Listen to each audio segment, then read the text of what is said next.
Një vit pas ndarjes nga jeta të shkrimtarit të madh Ismail Kadare, Akademia e Shkencave dhe Kuvendi i Shqipërisë kanë mbajtur një përkujtimore, duke mbledhur të afërm studiues e njerëz të artit. Shkrimtari më i njohur e më i vlerësuar shqiptar la pas 7 dekada krijimtari dhe vepra që qenë kthyer në udhërrëfyes të një shoqërie të tulatur. Për të shoqen Helena Kadaren, jeta e tij dhe e vendit shkoi paralel.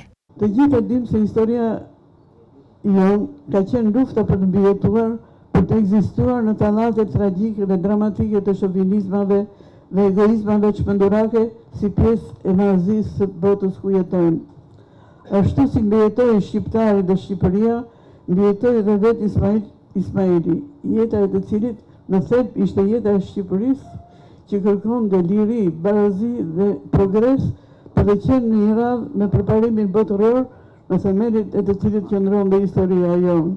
Përkujtimi u mbajt në një orar që përbotuesin e tij që një kohë e shenjtë bisedash.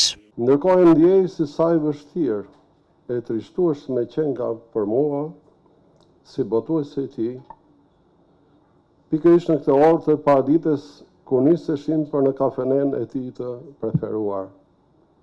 Një ritual që vazhdoi me vite. Kam qenë i përfshirë kryekreje në një botë që sfidonte grinë e përditshmërisë dhe më kam mbajtur në këmbë besimin e thellësia e Kadares.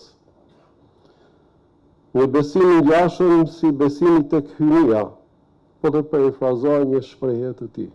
Kryetaria e Parlamentit vuri në dukje përsinë e shkrimtarit mbi diktatorin dhe se si emri i tij e shënjon Gjirokastrën në anën tjetër të medaljes. Si në krimtarinë e tij, ai nuk kërkoi zbukurime.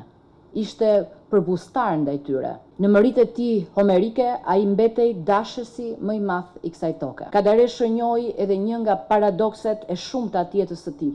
Kadare u shndrua në pasaportën e Shqipërisë, atëherë kur vetë Shqipëria ishte brenda kafazit të izolimit. Ishte dallga e qytetërimit të një Shqipërie të mbytur në duhmën orientale të Gjirokastritit tjetër të sokakut të marrëve. Dashnori i madh i Europës dhe kulturës perëndimore përmes metaforave, Kadare u përpoq të orientonte vendin drejt saj, duke shpërfaqur mjerimet e shtypjes, mbylljes e autoritarizmit në një botë që bëhej e zhbëhej para syve tan. Nga generali i ushtrisë së vdekur te pallati i ëndrave, dimri i madh e të tjerë, ai dëshmoi fuqinë e letërsisë për te i zotave hakmarrës e dirrinave shpirtërore.